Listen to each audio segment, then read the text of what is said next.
There's something inside of you that you cannot just stop. That my life is not calm, it's always fire. I loved my corporate job, but I knew that I was suffocating. I don't really feel represented. He turns around, looks at me and he says, "You are here for a reason. You belong." And this was life-changing moment. Ever since, I don't walk in rooms like this, I stand, like I'm present. When I went to the bank to ask for a loan, it was welcome with a certain level of discovery. Nobody lives in it. I sold my house to invest in the office. You can only do it when you are crazy, when you are driven and when you are motivated. I fell with my face on the floor like this, boom, hardcore falling. And I stood up. The ugliest term in the world, it's called cash flow issues. But you cannot let your temporary cash flow issue to impact your long-term vision. One of the main barriers that people have in being able to do something or create or be different than the majority is that they have a fear of what their neighbor is going to think about them. People also don't really care. And the understanding that people don't really care should make you free. Welcome to Catch The Upswing, the show where we uncover the stories and ideas that help us turn energy into action. Today, I'm really thrilled to be joined by Jana Degrott, one of Luxembourg's youngest ever elected officials, the co-founder of Be Human, an amazing social entrepreneur, and also a fellow Obama leader. Welcome, Jana. It's amazing to have you here. Thank you for having me.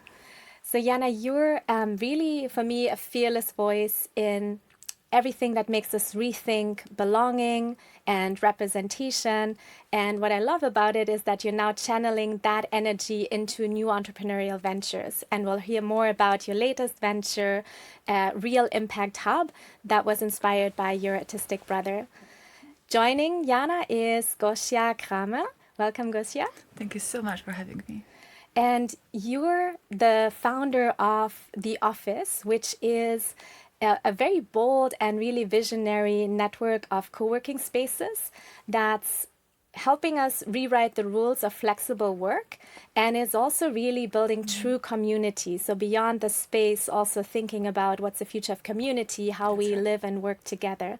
And so the three of us together will dive into questions of leadership, of identity, the future of work, and we'll hear the raw and often hard-earned lessons from your journeys through politics, activism, and entrepreneurship that I hope will inspire anybody who's navigating change and challenge.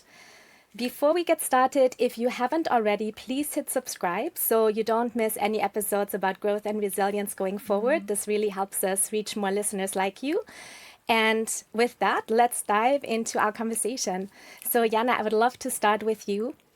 You, as I mentioned in the introduction, were one of Luxembourg's youngest ever elected officials, and you started your career at a very young age. So already at the young age of 16, you became active, you wanted to promote change.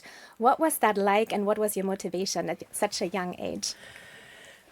I mean, as you mentioned briefly before, I have an autistic brother, so I always felt that I had to move for two people. He barely speaks, so I always felt this energy to move for two people.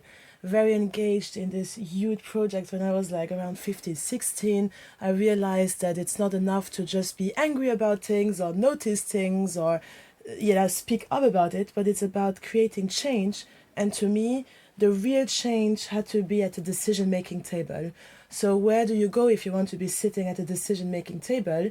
You go to politics. So I ran my first elections at the age of 21. I've been warned to not cry if I end up last. On election day, I remember this so well. I was eating something traditional Luxembourgish, I was eating, there was a screen in the restaurant, and then my city comes, and then I suddenly see my face popping up on screen, meaning that I got the seat.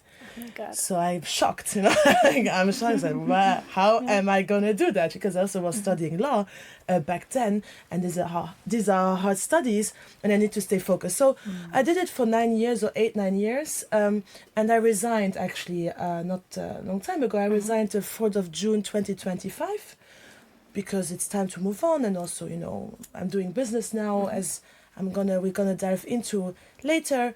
But this is what moved me. This fire inside of you. There's something inside of you that you cannot just stop. Sometimes I wish it didn't have the fire, so I would live maybe more calm life. But my life is not calm. It's always fire. Like it's always I need to do something. I need to do, and it has to always go forward. Anyway, but I'm proud to have the fire and use it now to advance my businesses. Yes. It's like a calling, right? It's a calling, right? You can also identify with that, right? You cannot refuse it. You have to follow it. Whatever absolutely. happens. Yeah. Absolutely. Yeah, it's so inspiring. And I love that story because it had kind of that personal connection for you with your brother, but also at a much bigger scale, the impact that you could have in positions of leadership. Absolutely. And whether it's in politics or now in business. So that's really, I think that really resonates with a lot of people who want to affect change. I wonder, do you remember the moment when you first realized that your voice could really affect change? This first moment, I realized it quite... I don't think you fully realize that, actually. No, but it's the first part, but like how big your voice can be heard. Like you still don't realize that. I think also I don't realize it, but the energy, I would say, this energy brought me in spaces I would never have considered possible. Never. I recall when we met Obama in 2022 and he was sitting next to me for 4 hours. Not going into Obama's politics, it's not about this, but I recall the time when in high school I was already feeling interest for politics or political work or activism, but I didn't feel really represented. I felt very Luxembourgish, but I'm a person of color. I don't really feel represented. And when I saw people of color represented, it was always in negative roles, like be it on TV, in shows or magazines. It was always marginalized. But when Obama was elected, and Michelle and Barack Obama, they stood up and they were on stage, everyone in school was talking nicely about them. I remember this it's very clear in my head, and I was so proud. I was like, yeah, because I felt like I'm one of them. They could be my family. And then, after so many years, he sits next to me. Wow, this was so overwhelming. But just to say that, back then I felt small. I'm a tall girl, but I felt very small, always shy, not good in my skin, ugly, whatever. Today, I don't feel that way anymore. You build confidence, you are tall, you reach things, and when you build confidence, you can actually achieve things. And having back then this personality, the first Black American president sitting next to me for so long, I realized everything is possible. It's all in your head, the limitations you put, it's all our limitations. Who limits us? It's us, because no one is there to limit you, that's to say, stop, don't do it. Yeah, it's us. So it's about removing those barriers in what we have and just at least try or go for it. So this is what I recall. Amazing. And I remember perfectly that day when we were in Copenhagen, President Obama enters the room, and you were actually on this, basically on stage with him. I mean, it wasn't a stage, it was a very intimate environment where our cohort of change makers was with him, spending time with him, having very candid and courageous conversations. But I remember, he immediately reached out to you, you connected, you had that inspiring conversation, and you were just, peers talking together. And I think that for me was also this moment. I think, Gosia, you alluded to, I don't know if you realize how powerful your voice is, but for me, as President Obama, I was equally blown away to meet him. But then I also met you and I saw the two of you together, and, it just clicked like there was the conversation. It's so true. I need to be honest. So I saw on Instagram that his daughter had birthday. So I asked him, I said, it's your daughter's birthday. What are you doing here? and then he shared, and he was like, he said, yeah, but it's a tall girl. Like she's not a little girl anymore. It's fine. I don't need to be there. But something that was extremely, and I want to share it, and we will talk about the hard moments. But during that time, 2022, it was 21 to 2022, I had really struggles in my leadership journeys. Like I was really thinking, I was waking up thinking, like, why am I doing this? Like, am I not too young to save the world? And can I really save anyone? La la la. So I remember this so well. So I had this moment of not belonging. I didn't feel like I belonged in what I was doing. I always felt like an outsider, especially in politics. And I was about to resign back then. Not like now, where I made this decision because it's the best decision to do and I can do better if I'm not in politics. But back then it was about breaking from it, you know. So we had this program, we had this mentorships in the program. Super important to have mentorships, advisors, community. It's so important to have like-minded people around you. But then I had this mentorship, and Barack Obama, he learned, ecosystem, whatever. He learned that I had this feeling of not belonging. And he said it to us too, and collectively, but he's also said to me before, he said, he turns around, just turns around, looks at me, and he says, you are here for a reason. Like, also that you sit here, like, you belong, and you belong in every space you want to belong in, you know. So he said this, and I was like, I was like, yeah, whatever. And then I go back to my hotel room. It was we were in this, whatever. I don't say names now, but we were in this big hotel. I'm in this hotel. I go into my room. I call my mother. I cry over the phone, like I have FaceTime on. I'm like, he said he knows my name. I was overwhelmed. She cries too. She starts crying. We cry. But this was a moment of like validation, and it was not being validated by some random person. And it's it's not about him being a politician, I'm saying. It's about someone being in a leadership position, a respected person, and looking similar than you do. I'm saying this and I'm emphasizing on this for later because this matters in the work I'm doing right now. So you are being told by someone that could be someone of your family that you belong, that there's no barriers, like you can stay here. Don't feel like you have to leave because you can stay here. This was life-changing moment. Ever since this person has told me this a few years, I don't walk in rooms like this, with my shoulders like this anymore. I go in rooms and I stand, like I'm present, like I'm in the room. And so, hi, who are you? My name is Jana Degrott. What is your name? But in a nice way, I stand up. I'm confident. Ever since this person has told me this has changed completely how I view things. And I want to give back this also to next generations. Wow. So I'm actually really surprised that was, of course it was an incredible moment, I think, for everybody who was there and who had that opportunity to meet President Obama. But you had done so much, you had achieved so much before that moment that I had thought, you were already super confident. So it's interesting that for you was such an important moment of validation, as you say. And I think also for our listeners to really be able to connect to that and really understand that it's worth going way back, when you were beginning your activism and your leadership journey. Because I remember you saying when you were much, much younger, when you entered into a classroom, people were making comments about your hair, your face, your looks, and you didn't feel like you belonged. And so I wonder, that was many, many years before meeting global leaders who gave you that validation, and you were pretty alone in that. What was it for you? How did you find the courage? Was it that calling? How were you able to transform that, making you feel like you don't belong? How were you able to transform that into fuel for your mission and pushing through? So the feeling of, this high school things, it's of course something that shaped me, and what it made me also go a little bit away from this environment. This is also what pushed me into international programs, meet people from different cultures. So I was, every time, like when I was not in school, I was in some kind of projects, also outside of Luxembourg. So doing that, being put in this ice cold water alone without my parents, going somewhere, trying to save the world again, like meeting people, speaking a language that I was not mastering back then. English was extremely difficult for me. I remember my first speech I did in front of 500 people. I had to read 10 sentences and they told me to know them by heart. Of course, I didn't know them by heart. I had the paper.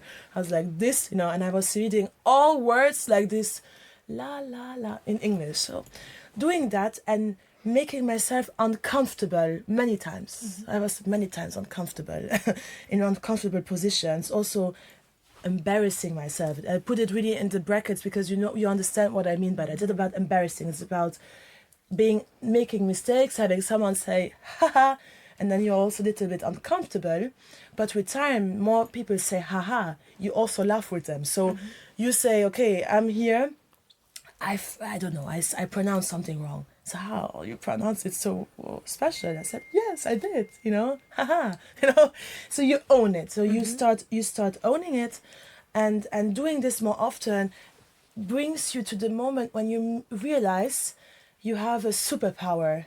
And my most superpower is to not take myself too serious, So I don't take myself serious. I make jokes with myself. I don't take it serious. So when you don't take yourself serious and someone is trying to put you down, it's impossible.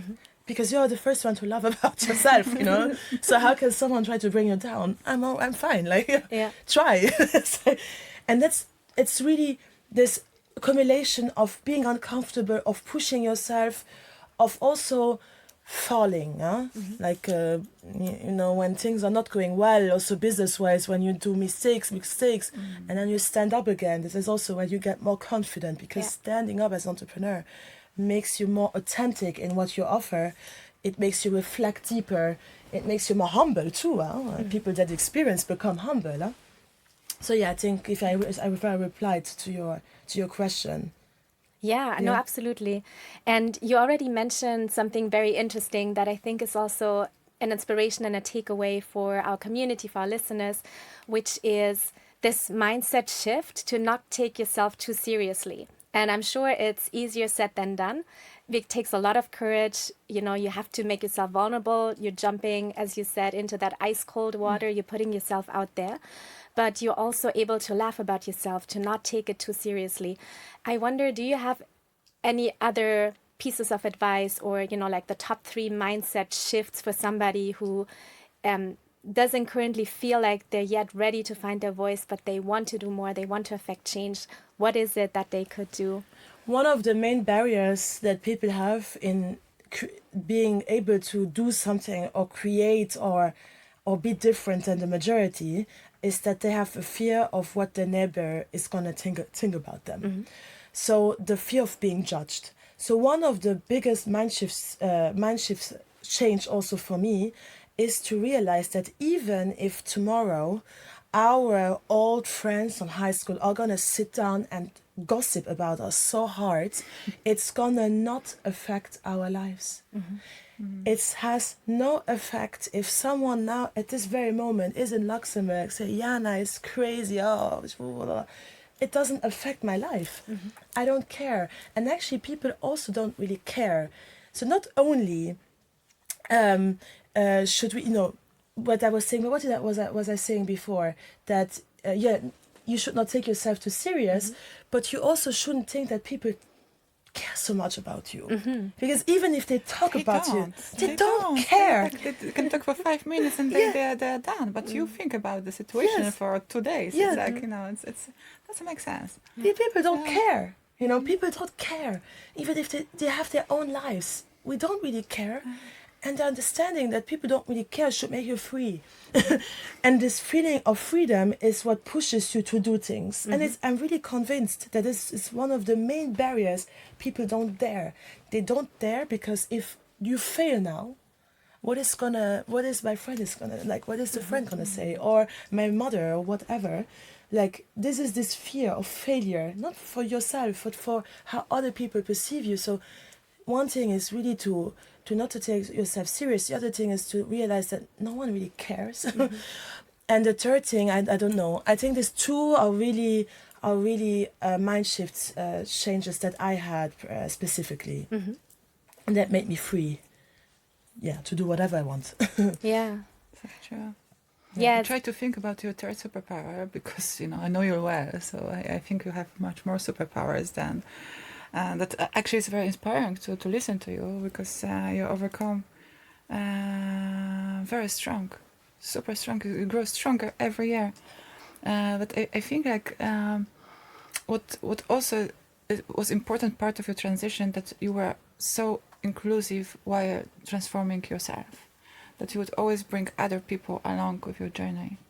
you would like share and include everybody around you to that. So like, you know, That's so nice of you to say, and that's so nice of you to say, and it also brings immediately to probably a question you might ask later. So it's already covered, but why did I resign?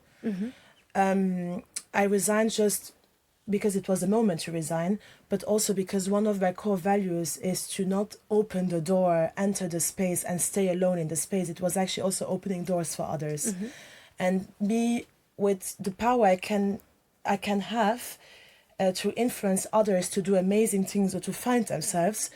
I wanted to have this door open, but staying in politics meant that I also had to channel a lot of energy doing other things that didn't allow always to just keep the door open, because I was busy also doing other things. So via the entrepreneurship journey, I can really be and live with my core value is that I want to elevate mini versions of myself. I told you that when I was mini Jana had no confidence, thought that she wouldn't make it because of, I don't know, because this was my condition. I remember the time I said to my mother, look, maybe I should just accept that this is not my place to be in. And my mother was looking at me like, what are you talking like, what are you talking about? Like weird stuff I was saying. But Mini Jana was not confident, and I want Mini Janas to understand that the doubts that you're having, you are putting them on yourself. And it's not anyone that puts them on you. It's you putting your own doubts on yourself. And it's about boxing those doubts away and empower people to really fulfill their dreams.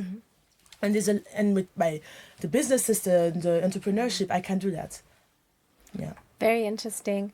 Gosia, you mentioned something that I want to quickly highlight because I think that is very powerful. We often hear about leaders who have made it after significant struggles, who then are successful and are paying it forward. But what I'm hearing from you is, Jana, what you actually did was while you were still on the journey and going through it yourself, you already brought along others. And I think that takes even more courage to do, right? Because you're in the process yourself and you're also competing for the very limited spots, especially for people from underrepresented backgrounds who have it even, 10 times harder, and you're still making space for others to bring them along. That takes a lot of courage. Yeah, not for me. The courage was there. It's the energy, and it's also. I'm so happy with this conversation because you're really putting everywhere I want to go. So the structure is going to be amazing. But it's exactly why, when I was thinking about resigning, this pressure, because when you bring other people along, so some people are looking up to you from underrepresented groups, so you know that they feel represented, yes, because of you. And if you go, it feels like you are letting them down. It feels like you are removing their hope that they were having, this person to reach out to when they had something. You are removing this away. So the fear of this, like, oh, am I letting people down, was so high. Positive thing is that, again, everyone is replaceable. There's also a lesson. We are not replaceable. If you are loud, there's not a person. Or other people are going to come in and do the work. We are replaceable. But this feeling of responsibility, I had a lot. So the courage was there, but it was so much energy, and the strong feeling of responsibility. I have a disabled brother, so I grew up being very responsible at a very young age. But this strong feeling of responsibility also means that I cannot let go easily and be relaxed, and always feeling responsible for people and for stuff can also be tough. So this resigning moment, I took a long time to think about it, but it was the right thing to do. I did it. Ever since I did it, it feels so because you cannot serve others if you are yourself not so doing well, because the fight that I was fighting in that system in general was too tiring. Like, it's too much. It's too much at this age, so I had to make decisions. I was able to make a decision, and it feels so nice and refreshing to be able to make a decision, focus on your things where you see you can advance, and just decide to leave certain things behind. And what also strikes me is you were already doing entrepreneurial things alongside your political journey. And that also takes a lot of energy because you're doing two things, right? Sometimes it's also hard to set focus, or you have to make hard decisions because you can't do absolutely everything at the same time. I would love to hear a bit more about, first of all, Be Human, which you founded already while you were politically active. And then from there, your current venture and what that journey was like. So, entrepreneurship and politics at this age, I would not recommend, to be honest. I don't think it's compatible. I don't think it's compatible. At least you're honest. I'm very honest. Guys, don't go there. Yeah. I tried. It's not working. It's not working. It makes no sense. Like, imagine you do your accountant, you are surprised with papers from the the administrations asking you money or whatever, and you are stressed. Oh, I need to do this and this, and then when you are politicians, you need to serve people that elected you. So then you get a call, and then someone says, "So are you coming to the potato fest?" And I'm like, "Of course not. I will not come to because I have other things to do." So no, I think it makes it is not compatible. So I'm very honest. When you're young, when you're starting things, you need to allow yourself to make mistakes, to lose money. You need to allow yourself to make mistakes, and you need to invest your headspace into your business. So that's my thing. Be Human. Be Human was founded in 2015. That's now nearly 10 years ago. What we called in Europe the migration crisis. I put like this because whatever. It was migration crisis, and it served as a platform to fundraise, to donate to humanitarian causes, focusing on migration mainly. Very successful, but had to stop for different reasons, so it was inactive. And then before COVID, this was also how we know each other. I found it, it became somewhat We Belong Europe. With others, I founded this. We Belong Europe was also focusing on migration stories, like the stories of the new daughters of Europe. So the new daughters were women or girls of women with migration background, to show that they also shape the European story that we know. Like it's diverse. Europe is diverse. This stayed for 4 years, and then the team changed, and we were branded completely, because also politics are changing, and climate is changing, everything is changing. So this "we belong" term was not fitting anymore. We had to make it more broad, so that more people feel the messaging that we are having with it. So We Belong became again Be Human. This was happening last year, 2024. Became Be Human with a focus on empowering young people, so under the age of 35, focusing on achieving the SDGs by 2030. So we do activities around gender equality and reduced inequalities by doing programs for young professionals, young people with hidden disabilities. Those beneficiaries, they get access to our programs for free. So we raise money to make this possible. We have a small team, and it's going brilliant. We actually have our offices in Gosia's office. Nice.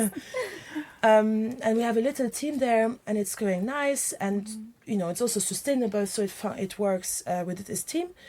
But I decided to leave the non-profit world and open a business with a social impact. So it's a social impact business. It's a special structure, and what I do there is that we provide solutions when it comes to accessibility, be it physical accessibility in spaces and digital and whatever. We're moving barriers to accessibility so that services and experiences and spaces become accessible for everyone, because the more people can benefit from the service, from the space, or from the experience, the better your service becomes. Motivated by my disabled brother, so I have an autistic brother, that has always been a driver in my life, but I never acted on the problem because it was too personal. I mean, if I talk about now, I work around disability on a daily basis, it is not easy, because then you have to also live with the reality, your reality, and deal with that, and it's not easy. So for many years I've been doing a lot of other things except this. So now I'm authentic in my leadership. It's selling well. I convince clients to buy the solutions. So that's amazing. The tipping moment of realizing that my brother. So yeah, 2022, very important moment. Even more important than everything I said now regarding what the company does. When did I realize that I had to make a change in my leadership? Because I was always focusing on gender equality and non-profit world and empowering women and migrants and whatever. But there was a shift. And the shift happened in 2022. This was in New York. I was speaking at the Ford Foundation. Very big event. Before going to New York, I've been told to not use Google Maps when I'm in New York. You use City Mapper, because of the high buildings, the Google Maps will make you turn rounds. So I'm on 2nd Avenue. I'm of course on my Google Maps. My internet is not working. I don't know where to walk to. So I'm starting to run in Central Station, like I'm running like in a movie. One exit, it's wrong. I turn. I go other exit, it's wrong. I turn. I'm sweating. I'm like, what? What am I doing? So then at one moment, I don't do so much sports, so this running was really heavy on me, So I was there outside of this building, and I was so tired. And suddenly I look up like this, and I see how tall the buildings are. The first thought in my mind was, what happens to my little brother if this building falls on my head now? So if I'm gonna die. So these are very intense way of thinking. I'm fine, I looked after it, As women, we love to do it to ourselves, right? Like in the crisis situation, let's smash ourselves even better with catastrophic thinking, so we can have more panic and more panic attack to deal with. We love to do that. Yes. So intense. I said, what if I die now? Something like this. What does it tell me? That I'm running there, going to the Ford Foundation, speaking on high-level panels. What do I actually want? What actually makes me happy? Me, I was in New York. What makes me happy would be that I would know that my brother is not sitting at home without activity, that he would be happy, that he could fulfill his dreams and have friends. This is what makes me happy. Not being in New York where walk there and run around. And this was a moment when I'm like, here, if I continue this life, I'm gonna burn out before the age of 30. I need to change. So this is the moment I said, okay, I need to make also their decisions. And this is why I was like, okay, I need to open a business focusing on disability rights, accessibility rights. I have my space there. I'm a sister of a disabled brother. He cannot speak for himself, so I will speak for him. Or I will try to speak for him. I will try to understand him, and then I will also move for him. Ever since this shift happened, I'm very happy. I wake up in the morning, I'm like unstoppable. Sometimes I'm tired, but it's not too tired because I know why I do what I do. Voila. We could also be in a sitcom. Right. Yeah, we could be comedians. I always said if I was studied politics, I would be a comedian. Totally. I would have a memes page, I would do memes on daily basis anyways. It's always good to laugh, especially when you do this really difficult work. I have a joke. No, I have a joke. So, look, I'm not famous, but Luxembourg, some people know me though. So in Luxembourg, everybody knows. It's a little bit, yes, it's small, whatever. So I'm not famous, but in Luxembourg, I'm a little bit famous. No, so some people, they come to me, they say, oh, I'm being introduced by someone, and then they look at me and say, you seem familiar. And I started saying, when someone says this, you seem familiar, I just say, oh, so you also watch this kind of stuff on the internet. and this interrupts the conversation immediately.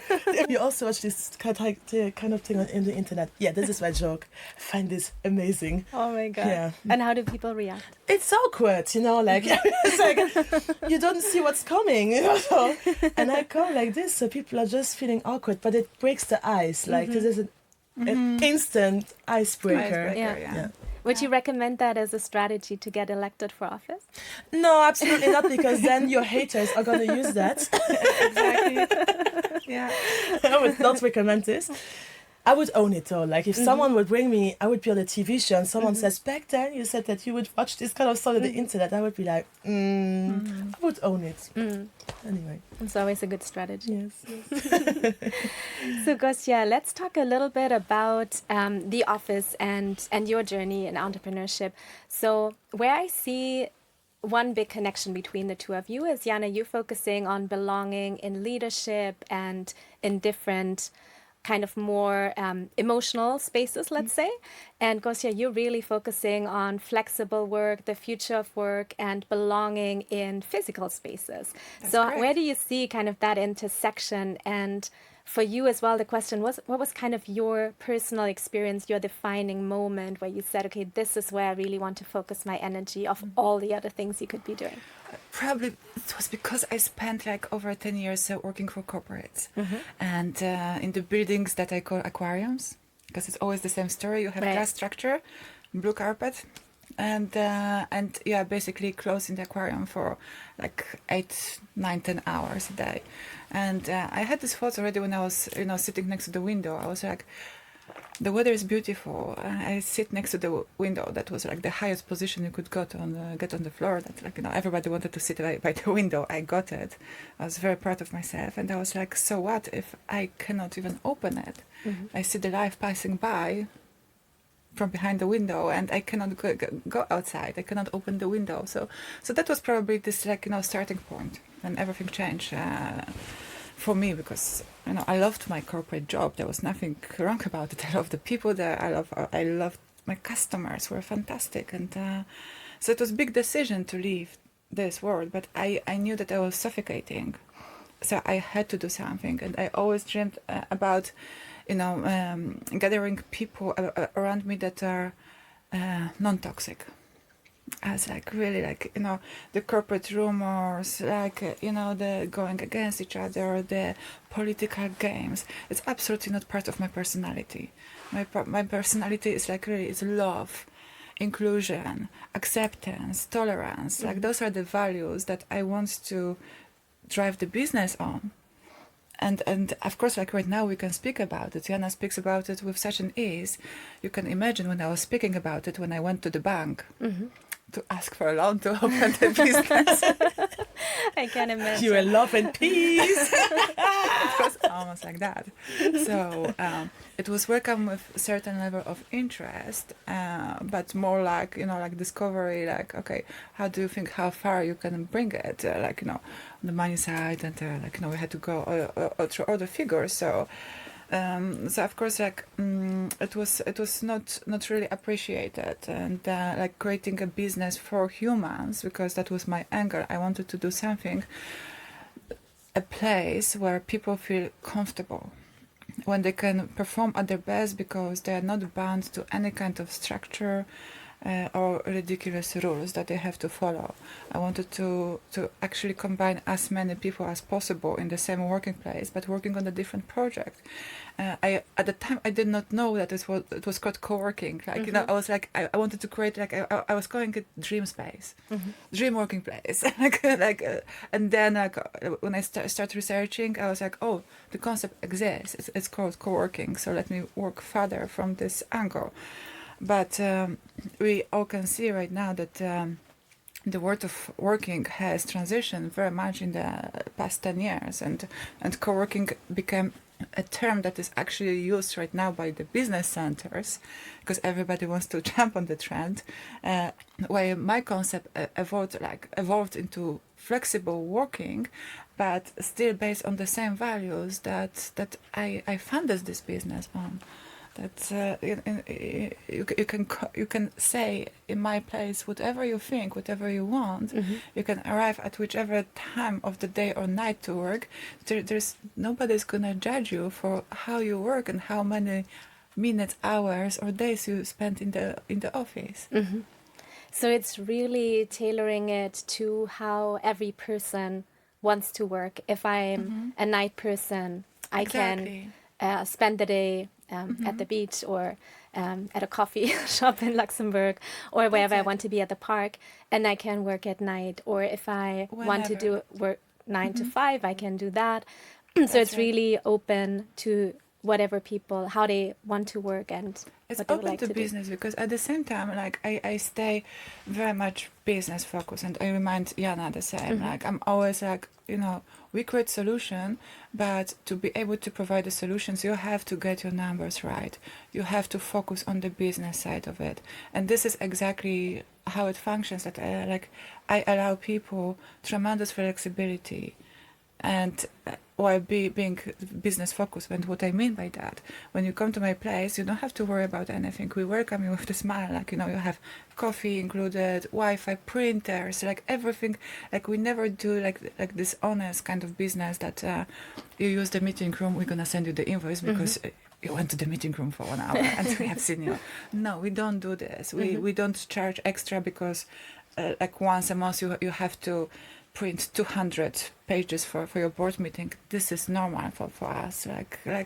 You want to drink 20 coffees a day?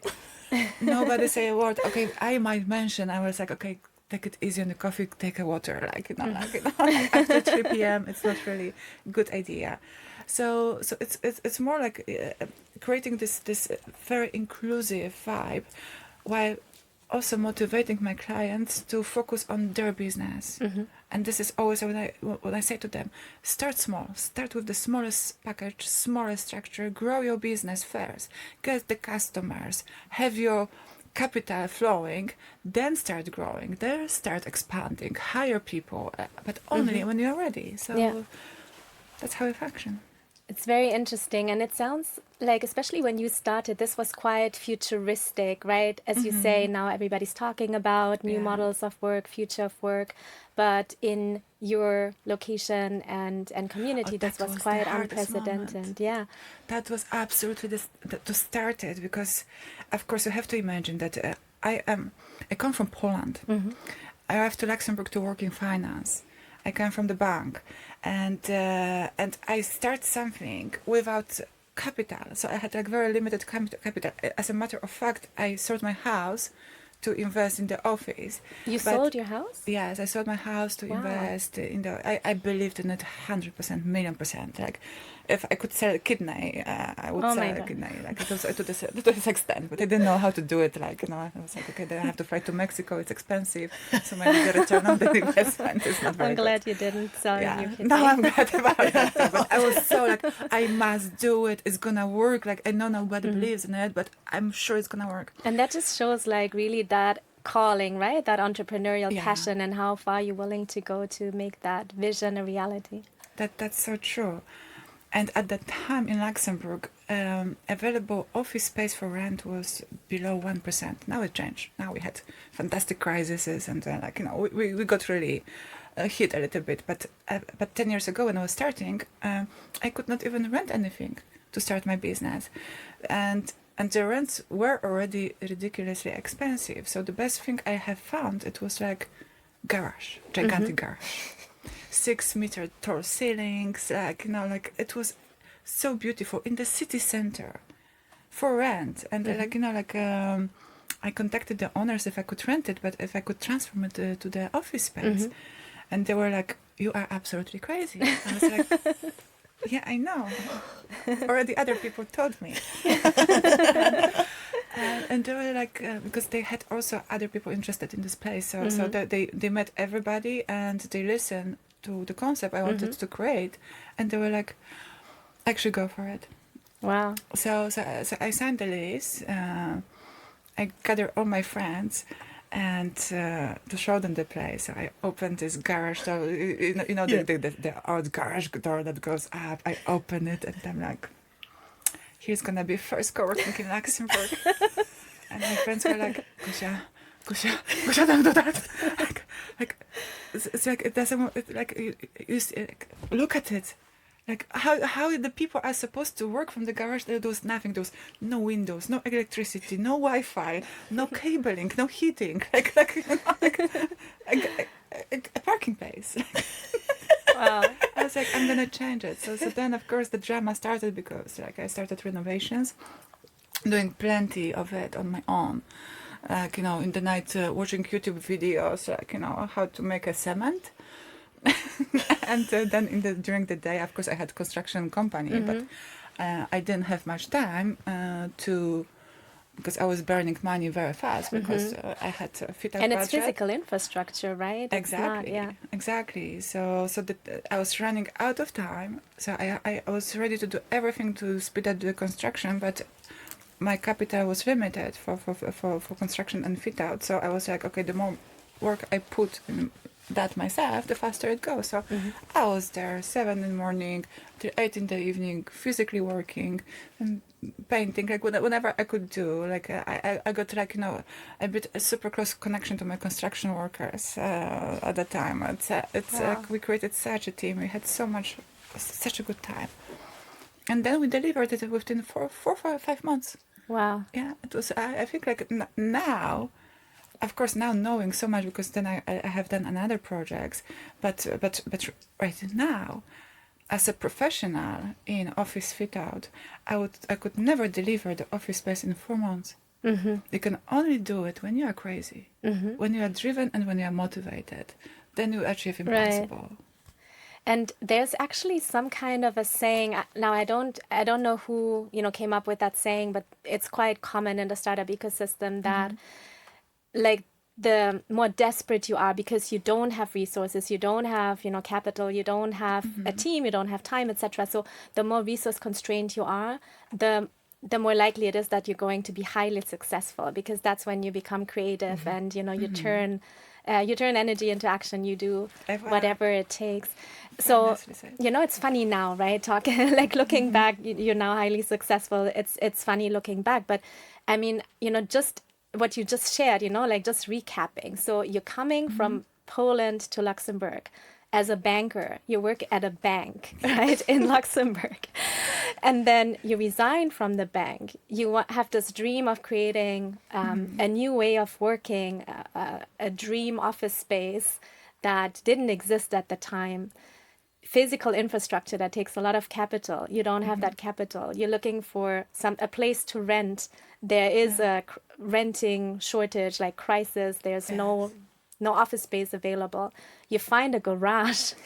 You convince the owner of the garage to give you the garage to put in place office space. There's nothing in that garage. You don't have any money to invest into the garage. You sell your house so you have money because the bank would laugh at you. And then you watch YouTube videos on how to make cement so that you yourself could actually start building that office. I mean, isn't that crazy? That's amazing. And you summarized it so well. And thank you for it's so nice. No, because, you know, sometimes it's so nice that you said this. And I hope you listened so well. Because the times, you know, sometimes we forget how much we did and we put into stuff. We forget. Just forget. And we normalize it. I didn't even know Yes. this garage story. I mean, yes, and my office is in the garage. It's amazing. But yeah, if this was just an empty garage from at the beginning, you have really managed to build something extremely nice in that garage because it's amazing. It's absolutely the best co-working in Luxembourg. It has like a little bit a combination of the vibe from Berlin, New York. Like, you know, like I also found this factory that was demolished, and they bought from them 100 years old windows, like, you know, those iron windows that were produced in the past. Nobody produces them any longer. So they were like, you know, selling the leftovers of the demolition, and I had to, like, you know, I bought those windows in Poland, and I was like, how to, like, okay, every window weighs 200 kilograms, like how I'm supposed to transport them? So, you know, organizing transportation, but this element that is very important and where we understand with each other, with Jana so well, this circularity, that in our systems we cannot constantly buy everything new. We have to start reusing, and those objects, they give so much soul. You come in and you immediately feel the touch that, you know, like, it's not only designer thinking, it's eco thinking, it's reusability thinking. Yeah.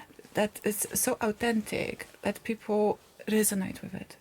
Because Wow. this is something that they recognize from their childhood. Like, you know, like we have plenty of those elements that you probably have seen someone in your grandparents' house, or somewhere you travel with your parents during your childhood. Like, I have this like little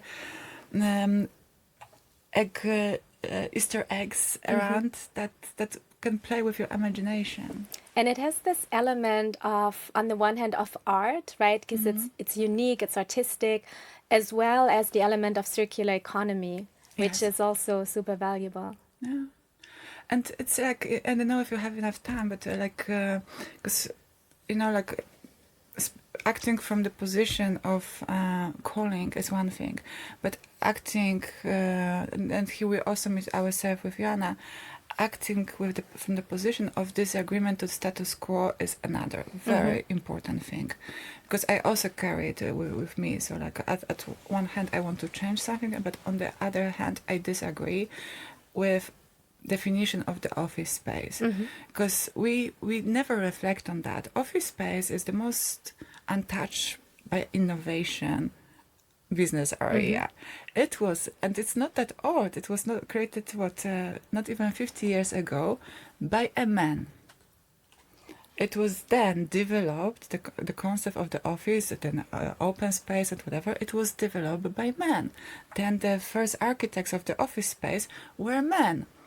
Then the first decoration of the office space was done by men. So actually some guys, some dudes 50 years ago decided this is how everybody, including women, because women at the time were not working, this is how in the future women are supposed to work in the office space.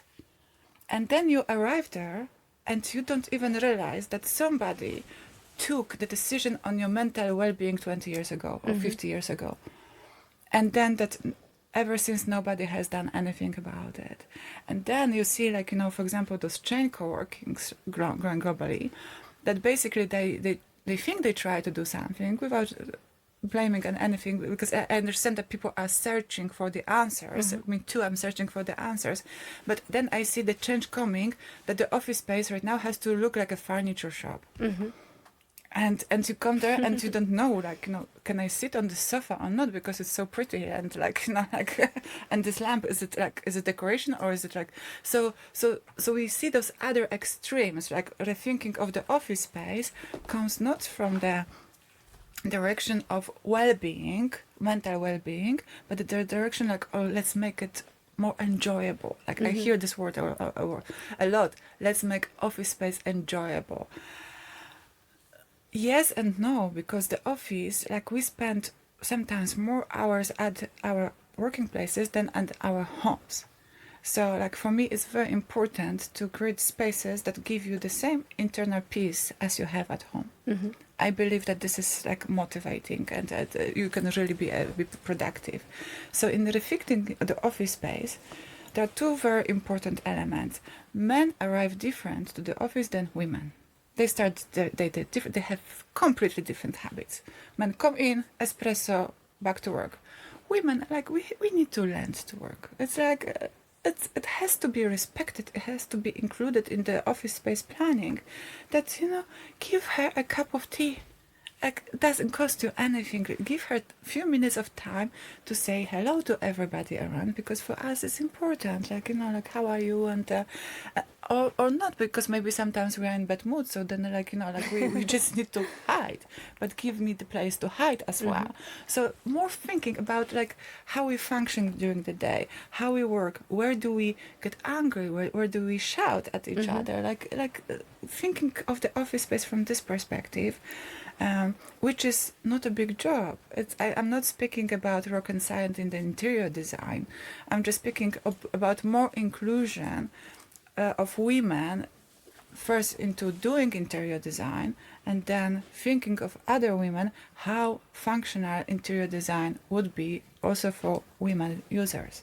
So it's not so much about the aesthetics, which I, hear you say, so originally designed for functionality, but in a very limiting way, because that was Yes. 50 years ago by a very homogenous group of men. Yes. And that's now the norm for everybody. And then there was some change, but that was more focused on, it was called enjoyable, but it's basically aesthetics. And Exactly. what you're Yes. focusing on is really this well-being aspect. So Yes. what do different groups of people need in an office space to for different types of conversations, emotions? If you want to, be productive, you want to be basically left alone, or if you want to be social, if you want to brainstorm together, be creative, if you want not only your espresso but other options. So like That's thinking it much more holistically and from an inclusive perspective. Yes, that's where I find me being very good at my job, actually. That's amazing. You also touched upon something very interesting, and that is how you were challenging the status quo, which isn't easy. And I was, in my recap, I was reflecting on this, the contrast of the original notion of being a banker and then, being an entrepreneur who risks everything and does something that seems unbelievable. And so it sounds like from your journey, you were challenging the status quo in a number of ways. So the first part was you were turning a garage into an office space that nobody thought was possible. And you were doing it without resources, a lot leaning in yourself. So that was must have been quite challenging when people looked at that garage and said, absolutely not. Why did you sell your house? Are you out of your mind? But then also challenging the office space, right? Which you said was an area that has traditionally been completely untouched by innovation, was designed by men, has not really been challenged. So how did you push through, against all odds? How did you keep yourself motivated when even your personal environment told you that was a crazy idea? Well, I started pushing it through, and because I still got this motivation, so I started growing it. I found myself, I did capital raising, I found another building, I found investor, and I started growing it. And probably somewhere I failed, because I opened 2 more buildings, and I didn't raise enough money to do that. And it's a very, very, very well-known fact that women founders raise less money than male founders for the same projects.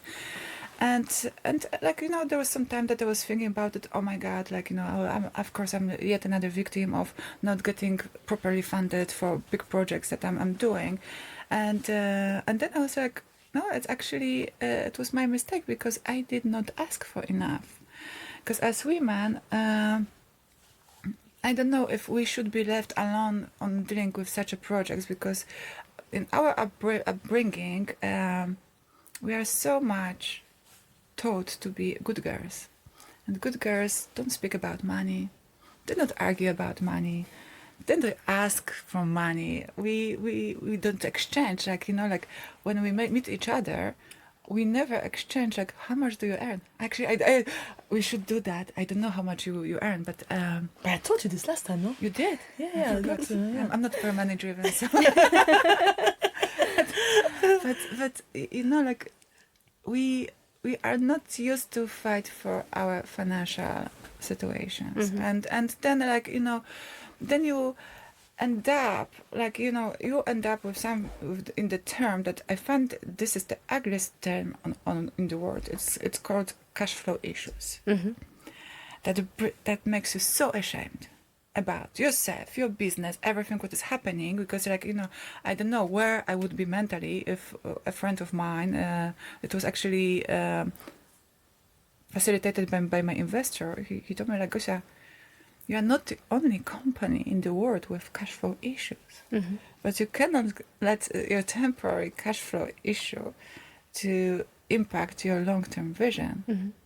You cannot do that. And I was like, yeah, you're right. It's but it's not easy to motivate yourself when you are constantly stressed and worried, and it's even more difficult to overcome the stress and worry to still prove that your business idea makes sense, that it can be profitable. It's just like, you know, a backlog of the past construction and fit outs, and it's all this, especially when there's COVID in the meantime, because you have to imagine, like, you know, I open third building, and what like at the day number one of the start of the fit out phase, there's COVID coming. And we're like, Right, and that's something and- you couldn't have possibly foreseen, no matter how much risk management you do. No. Yeah. And you don't know how long it's gonna last.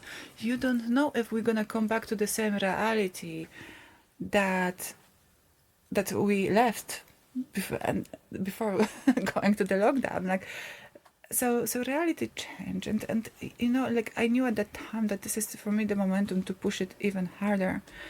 I was like, okay, this is my backbone of this monumental shift in the ways how people would work, and I think if I manage to convince more investors to step in already at that time, to say, okay, let's prepare something that is spectacular, that is gonna redefine, I'm not saying forever, for the next decade, because I'm not as arrogant as those guys that created the office space next 50 years 50 ago. years. Like, in 50 years, no.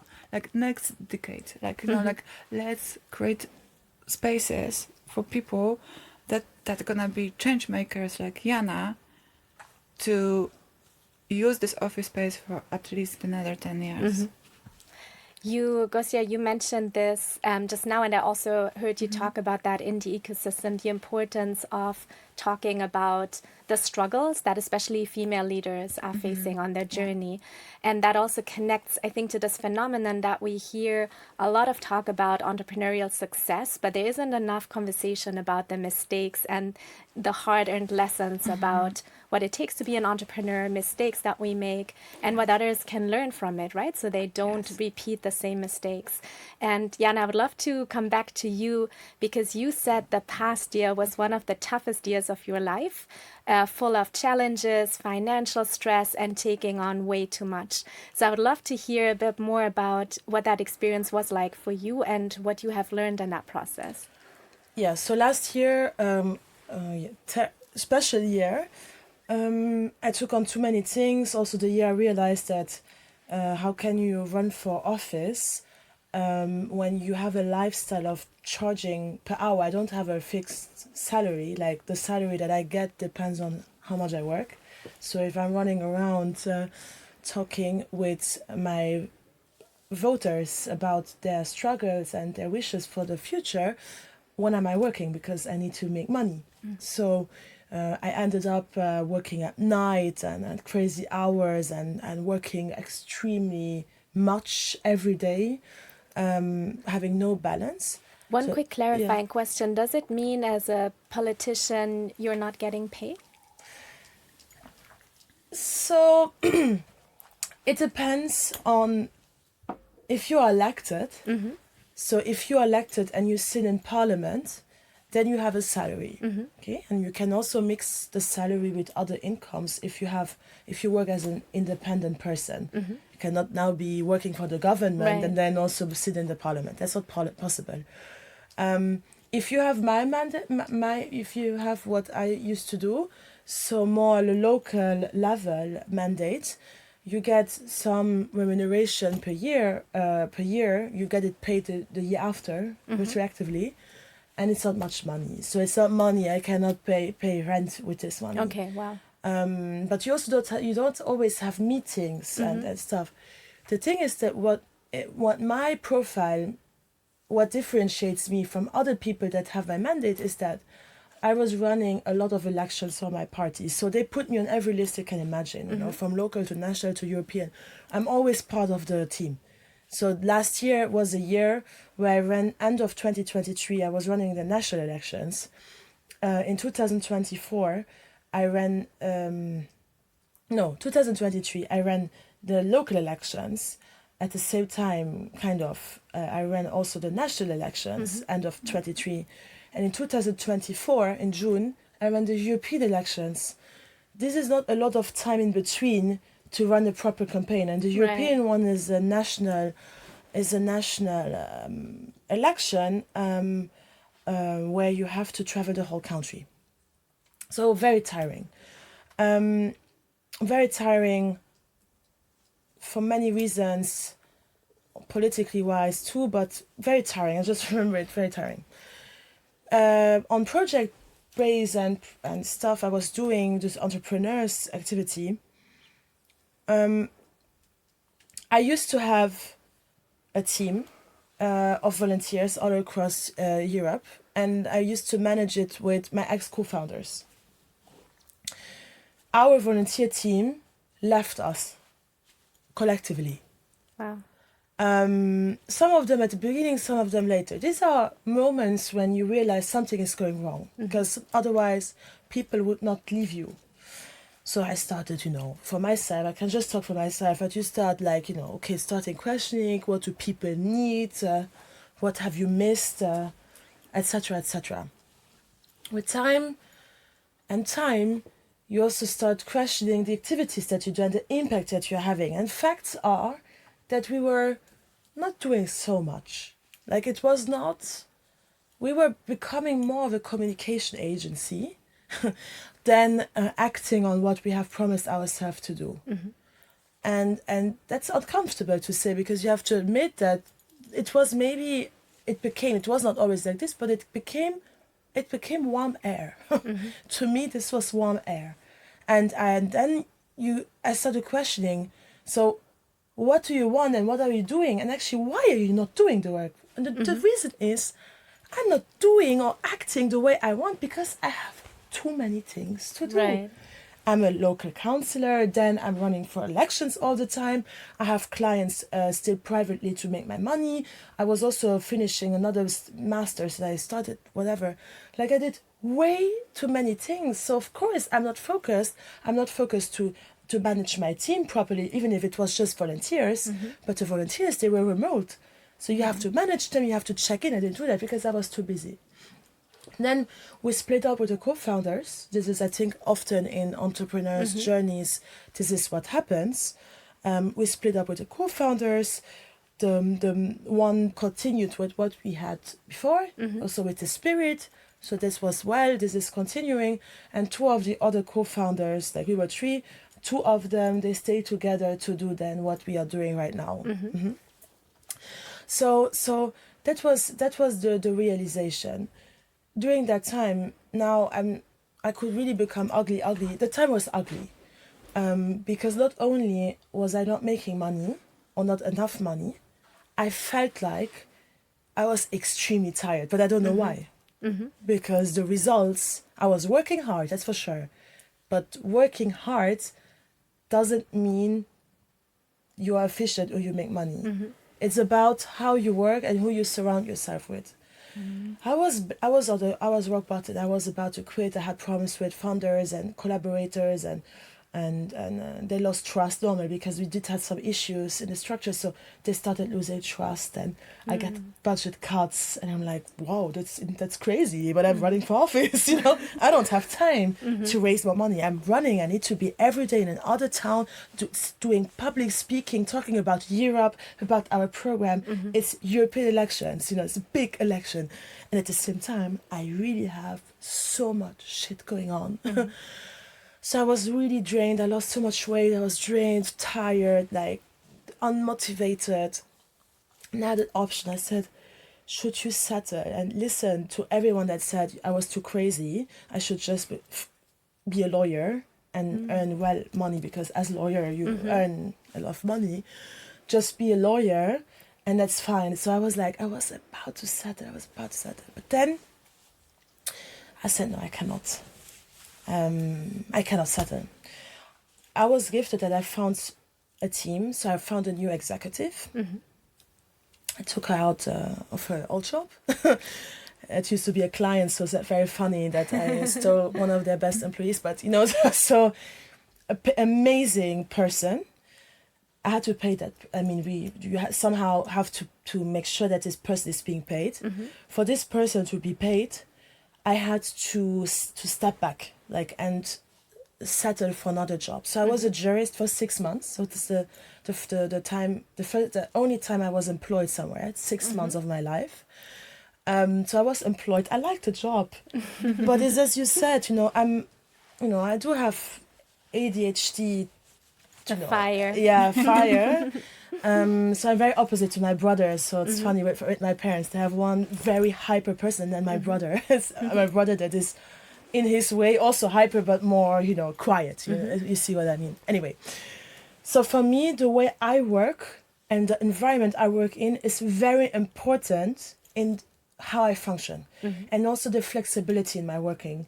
I am not. If you tell me every day I need to be there before 9 a.m. and I'm like, but if I come at 9:30 and I'm extremely productive for 4 hours, I have done more than the person that came at 8 and has been working for 5 hours already. I can be extremely productive if I want.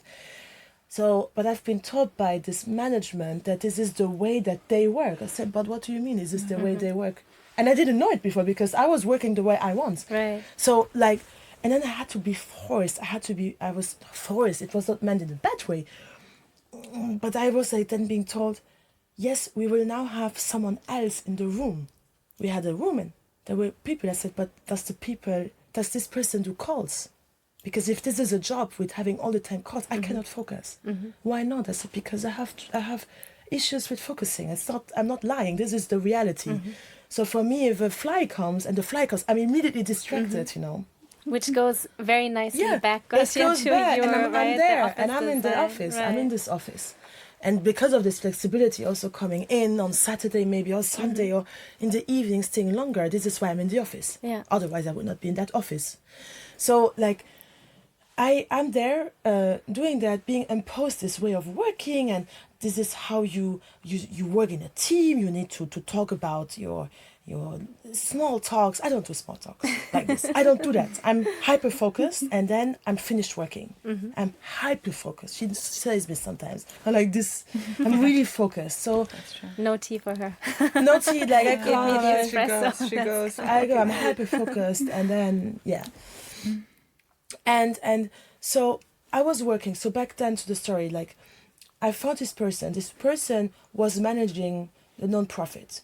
I opened a company and I said to her, look, we have now 2 entities and I have a part-time job, which means that I don't work part-time, I work full-time, because part-time jobs, I Right. did 100% or 50% of salary, but that's fine. But it was extremely hard. The moments, so after this terrible time of being completely, I had 6 months of everyday working, but I made money. So I managed to catch up, so I made enough money. The moment I realized, okay, so not even about money, but it was more this, again, making a decision. You need to make a decision. It's becoming unhealthy to work every day 10 hours, it is unhealthy. So I made this decision and I left, I resigned from the job. They, of course, were not happy because 6 months is not a lot, but I did it anyway. So I resigned and I started doing it full time. I'm so grateful for the last year. Every day I was working, I was not crying about it. I was not crying about the situation, but it was terrible, but I was also crying. But it felt like I was walking up a hill with a bag, and I really felt it also that way. And you walk, and everything hurts, and someone puts stones in your bag every step, and it's hot.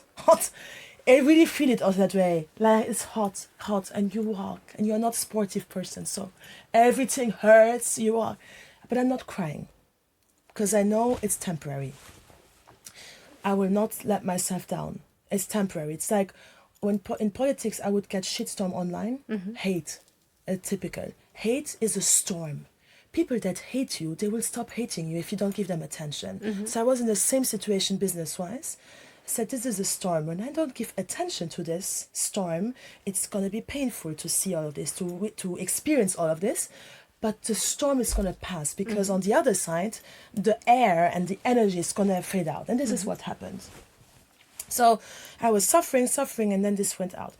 I stood up from this low moment of having no money, no nothing, no food, no weight, no energy, no nothing, basically.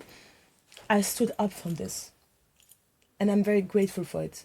I'm not talking here where I don't take it light what I'm saying.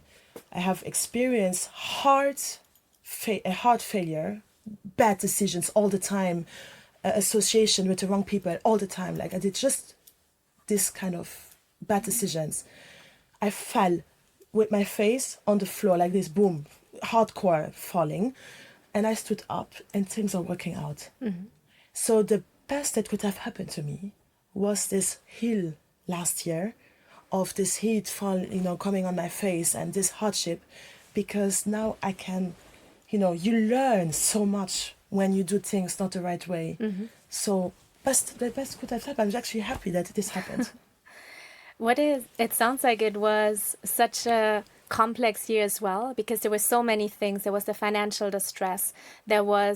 You were reflecting on your passion. You said you had made the decision that you wanted to focus on your new venture that was inspired by your brother. When you were in New York, you had that moment where you realized that's what you wanted to do, but because of the financial pressure, you couldn't. Also, you were still running for elections, so you were juggling too many things.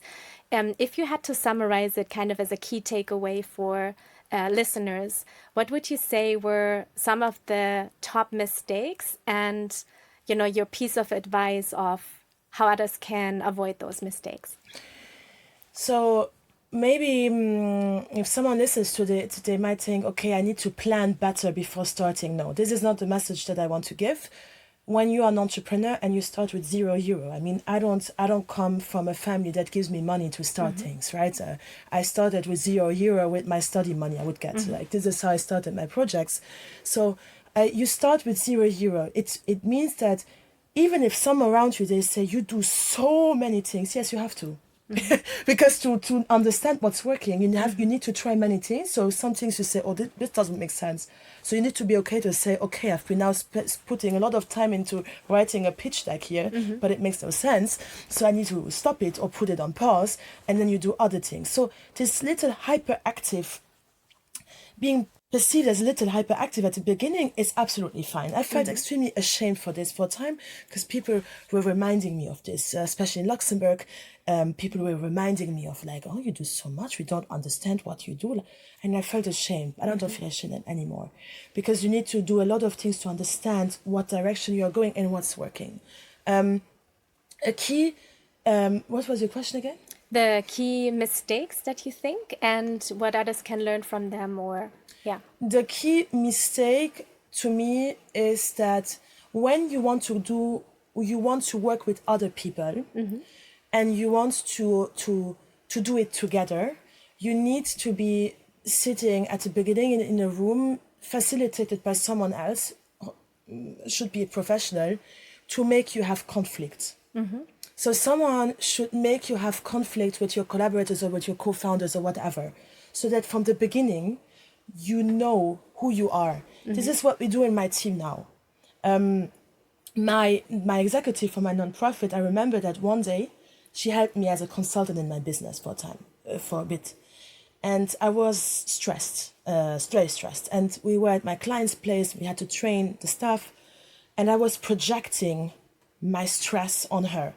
She was fine with it, but because I'm so cautious now about how I'm with people, because of my experience, I immediately noticed that I'm projecting my stress. So even me noticing it, I couldn't stop. So I kept projecting. So I was annoyed. But I immediately went there and I apologized. And then I told her and the team, I said, I will contact a coach that I know. He lives in Germany. He's going to come to Luxembourg and we're going to do a strategic leadership executive meeting so that I know who you are. I know where I touch your boundaries and you know mine. And I think that this is something to really do. Yeah. Because when you co-found stuff, I'm included in that. A lot of ego are clashing. We are people that are, doing things. We are seen. Maybe we also, I don't know, like we have a lot of ego. This space has a lot of ego. Sometimes healthy ego. I think that some ego is healthy, but sometimes not healthy. So nice projects go to shit because of egos of co-founders. It's a shame because it should not be about what we are in our company, it should be about the impact and the work that we do. Because when you open a company, you give legal personality juridique, so legal structure, like an existence, a law, like the company lives if you open it, right? So the company also has duties and responsibilities, especially when they employ people. The company should be able to pay the employees, etc. So it should not go down because of co-founders or the leadership that is not dealing well together. So this is my biggest piece of advice. And also, if you open something, your project is gonna be good if you spend hours on it. In 2022, during that time, we also met each other. I was a lot in Berlin. Living there for a time was cheaper than if I would stay in Luxembourg. So it allowed me for 6 months to not work, but just work on my business idea. So I woke up in the morning, I'm behind my laptop. I eat potatoes nearly every day because this is the cheapest I can get. But I understood if I'm now living this cheap life, I will have the better life after. Because I've been focused for a short period of time into focusing my time into and energy into what I want to achieve. And that's also something I would advise. You need to be uncomfortable at the beginning. The holidays, you need to cut holidays. You need to maybe shop less clothes. I don't know, you need to make cuts, but it's for the better. It's for the better in the future. And it's temporary, right? So Exactly. you're making sacrifices now very consciously so that you can really focus and then have that better life. Yeah, very powerful. I love this advice on conflict, because I think that is so true. And it's very uncomfortable, right? To provoke conflict, to be in that situation. And I think it's a great idea to provoke that from the outset, so you really understand one another. And then when actual conflict arises later on, you kind of, you've tested it, right? You know how, as you say, what your boundaries are and how you can constructively deal with that. That's great. I would love to dive into this aspect of mental health in this last segment of our show, because that's something that, you mentioned along the journey in different ways, but also, Jana, you just mentioned, especially when you're in public life and in the age of social media, you can get a shitstorm at any moment. And whether it's, you mentioned earlier your neighbors that you're worried about, or it's really a full-blown storm on social media. How do you deal with that? And I think especially young people who really want to be change makers, but really are weighing the risks of, if I put myself out there, especially in the age of social media, what might I be encountering? What would be your advice on how to navigate that? I don't have an advice on it. I just want to be very honest with the topic. I think it's a very good input and very relevant for the work that we do, all of us. But depression in office, I had it, and it actually inspired a lot of the activities that I'm currently doing, be it in the nonprofit or also the vision for the company. When you are at the forefront of achieving SDGs, I always call it like this, the ones that put themselves out there, believe that they can change the world, save the planet, put energy. It's a lot of free labor that goes into this, because when I started doing all of these activities when I was 15 and 16, I didn't do this with money in my back. Like, I didn't think that this would become my job. I did it because I was giving back to society. Like, it always was a calling.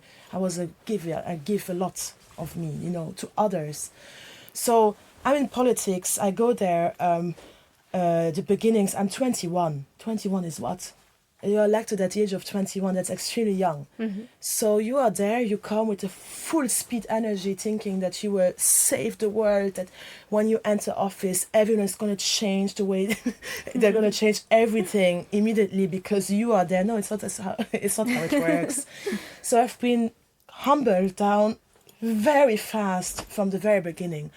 And at the beginning of this journey, adversity, like people doing their job. You know, it's not a politician's job or someone not having my opinion to be on my side. You know, it's not their job. It's on to challenge me, to criticize me. That's part of the game. That's part of what I chose to do. But what differentiated the time before I was elected and after is that some number of people have put 2 crosses behind my name. I've not been trained. I've not understood what it means. I have not seen it before. I don't know. So you are there. Actually, I got my first death threats. This is when I was 18. The first death threats I got 18. 21 was when guys in the city center of Luxembourg, after we had some event town hall thing, 22, sorry, national elections. We had some town hall events. After we were finished, I was walking to my car. And there were guys behind me drunk, 3, 4, and they were screaming, smashing the trash cans, saying, "Go back to your country, you are taking my job," whatever. And they were very aggressive. I go home, that means home to my mother. I'm anxious, like this stresses me, but I cannot say it to my mother. Because saying it to my mother will have her react in this way. She would look at me and say, get out of there. What are you doing there? Like, just get out, because she wants to protect me. But again, I'm not getting out of nowhere because this is my place to be in. Especially when I was so young, I knew that it was my place. I was very rebel. Like I didn't tout. It just came later after the years, at the time, this Obama time. So, this is how you deal with it. And I had no place of exchange. I had no community of exchange. In my party, I'm one of the only person of color. I was one of the people of color elected. So if I would reach out or share the experience I was sharing, I could get empathy. Why not? And say, "Oh, this is not nice." But no one feels with it. And I need someone that feels with it, that says, I experienced the same, but actually know what you can do next time when you hear this, do this or this, or walk away or something like that. I didn't have it. So you are there, you become a little bit a stone without a lot of emotions, which is sad for a young person to not have emotions, During COVID times, this was extremely challenging because lockdown, there was no balance anymore. You were just allowed to do the essential work, and being a politician was essential. So those meetings were allowed, but I couldn't see my friends, my family, so there was no balance anymore. No? And then I struggled. So it was really tough. And it really had an impact on my mental health. I went to the doctor and I said, "Look, I cannot sleep anymore, I shake." And the doctor told me, "You have anxiety." And I looked at the doctor and I said, "I don't have time for anxiety. What can we do? What can we do now that this goes away? Because I don't know what you're talking about. Anxiety, it's COVID. Where should I go? There's nothing to do." They said, "You need to go to the psychologist." I said, "What do you mean I need to? But to what psychologist? Everyone knows me here." I mean, I don't want to sound arrogant, but you understand. No, but it's true, right? Yes. If you had been in a big city, you would have been in a way less exposed because you're not standing out that much. Exactly. As in a very small community where people know where you live, Exactly. It's hard. People know, people see you, so they know. And back then I didn't own having mental issues. I didn't own this. And also taking a break, if you take a break from being in office, means that you're out. There's no such thing. Also for women, if they get pregnant, there's not such thing as there's not a lot of protection, Yeah. So I didn't want it to be debated on a public space. So I just took help, like medicine, during a short period of time to be able to function. And then I was like, "I'm too young for this." And then I got inspired. We did the program. In the program, and this is something I have in common with Gosia too, I learned the power of community. So it was COVID times. We were on Zoom. What an exciting time I had there. We have our sessions. I take something to drink. It's 6 p.m. I put on Zoom. We are talking. I just talk with yoo-hoo people, like people that do crazy things. I love it. It's so exciting. It was so refreshing. We were texting on the WhatsApp group. It was so nice.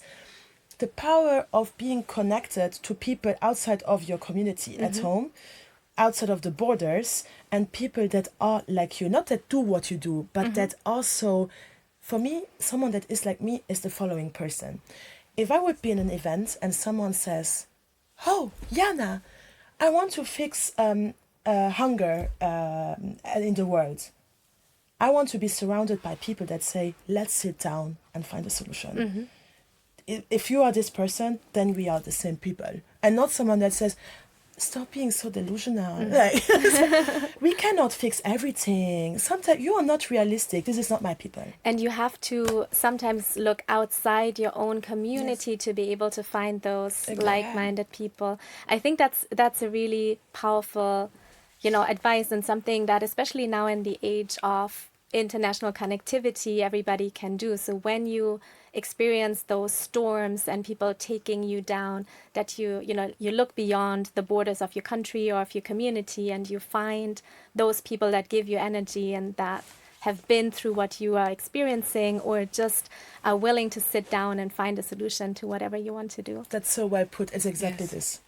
I think Jessica has to summarize our careers, plans, programs, pitches, and everything that we need. So, we'll be like, Jessica, could you actually tell us exactly what we think in the 10 sentences? And yes, you're such a great listener. It's really a pleasure to be here. Really, so nice. 100%. Yes. Let's do, in the last 5 minutes, a very quick kind of lightning round. So, first curious question. You, not too long ago, had a peer-to-peer moment with Bill Gates, having a beer at a bar in Luxembourg. In Berlin. Berlin. What's one insight from that conversation? We are in Berlin. It's around SDGs. His goalkeepers, so his SDG goalkeepers from Germany / Luxembourg, me, are there. And we see him afterwards. Long story short, they picks 5 people to be on that spot. I'm one of the 5 people. And then I'm standing next to him. Again, special moment, like, what happened? Like, why am I standing next to Bill Gates now? And the team said to him, Bill, if you do Prost to the camera, in Germany they say Prost, like Prost.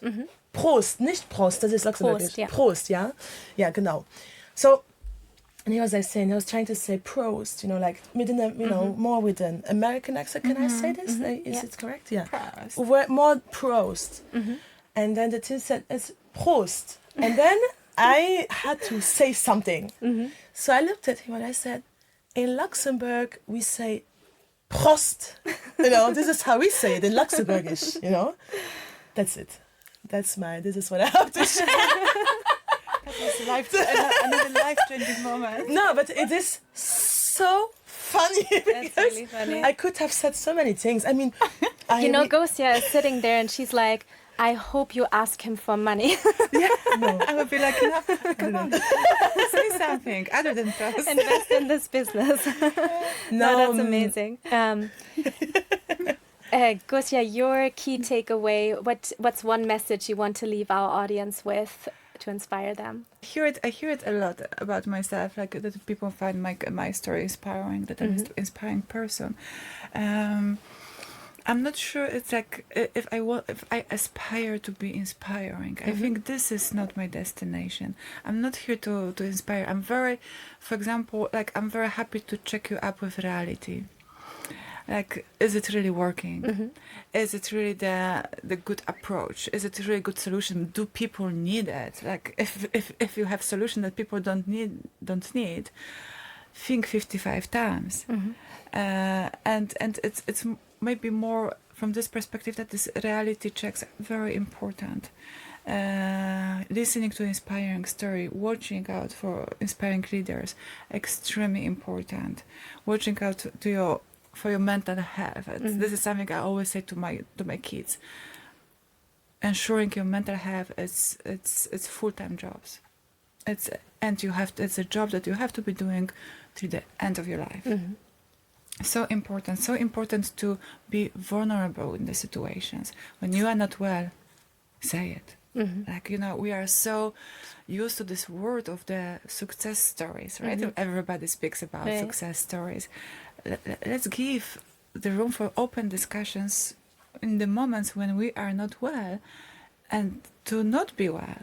Let's accept it. It's like I had those moments too. Like it's absolutely the disgusting time of your life when something brings you down so deep, Mm-hmm. with such a speed, with no rescue wheel, and from one day to the other, from coming from being the most mentally stable person in the city and country, Mm-hmm.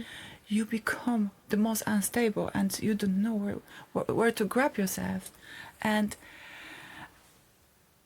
being able to have the honest conversations that this happened to me, Mm-hmm. this happened to Jana, probably this has happened to you too, to say that you are not the only one. Mm-hmm. Just voice it, say Yeah. it. How can we help? How can we assist? And ask that? help. I love that. Yes. Yeah, I love that.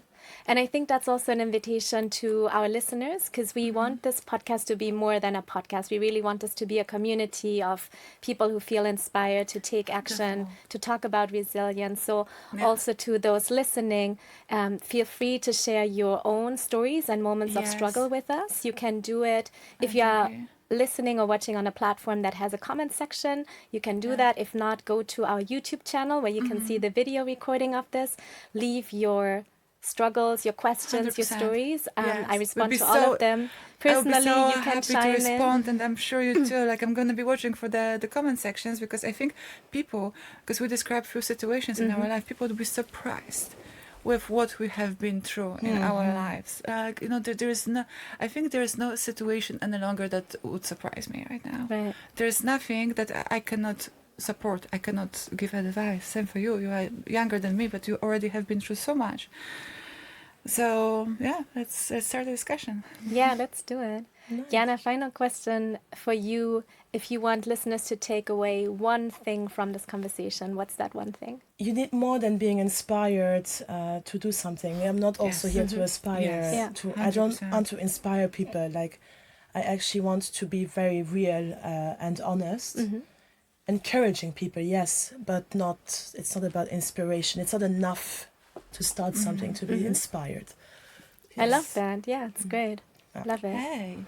Yeah. Also, everyone tells me that I inspired, and I'm like, I'm not so inspirational. If you Yeah. know my ugly side. Inspiration is also something that works such a short term. You're inspired, and I want to be like her, I want to be like that, Yeah. and the next Yeah. day you wake up and then like you want to be somebody else maybe, Yeah. or something else, and the inspirations can change. But I think like really figuring out what is there that drives you. What do you want? That's the one thing that you want to be doing until the rest of your life. What that would be. Yeah. Thank you so much, Thank Gosia you. and Jana. Thank you. I think you've left us with much more than inspiration. It's really, sharing your very candid lessons, your mistakes, and how you have stood up when you hit bottom, how you can do that as an entrepreneur, as an activist, as somebody who wants to go into politics. And that is so powerful. That's much, much more than inspiration. I also think that your journeys really remind us that things like belonging, leadership, reinvention, they aren't always easy. In fact, they're usually very hard, but it's something worth fighting for. And so if you, as our audience, as our listeners and community, enjoyed this episode, we invite you to subscribe to Catch the Upswing, to share your stories, and also if there was a message that resonated with you, share it with others in your network who you think might need to hear it. Until next time. Thank you for having us. Yeah, Jessica. It thank was you a so pleasure much. talking to you. Thank you. Thank you so much. And to everyone listening, keep rising, and please share your own experiences with us. We'd love to hear from you. Ciao.